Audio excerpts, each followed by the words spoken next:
Young tiger, NTR, Koratala Shiva కాంబినేషన్లో వచ్చిన దేవర సినిమాపై మొదటి రోజు నెగిటివ్ ట్రోల్స్ వచ్చాయి. అవి ఎవరు చేశారో అందరికీ తెలుసు. అయితే ఫస్ట్ డే నుంచే కలెక్షన్స్ను కుమ్మేస్తుంది దేవర మూవీ.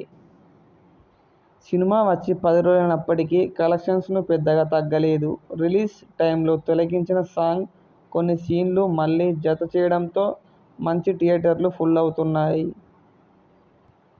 తెలుగు రాష్ట్రాల హక్కులను నాగవంశి కొన్నారు.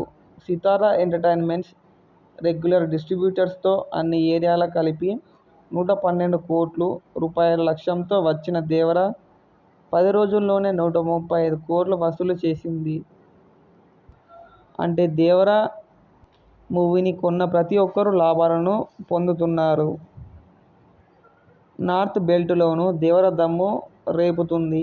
ఆల్రెడీ లాభాలను ఆర్జించి ఓవర్సీస్లో అయితే రికార్డులను కొల్లగొట్టింది దేవర మూవీ. లాంగ్ రన్లో అమెరికాలో 7 మిలియన్ల కలెక్షన్స్ చేసినా ఆశ్చర్యపోవాల్సిన అవసరం లేదంటున్నారు ట్రేడ్ వర్గాలు. దరిదాపుల్లో పెద్ద హీరోలు నటించిన సినిమాలేవీ లేకపోవడంతో దసరా సీజన్లో దేవరకు తిరిగేలేదనిపిస్తుంది.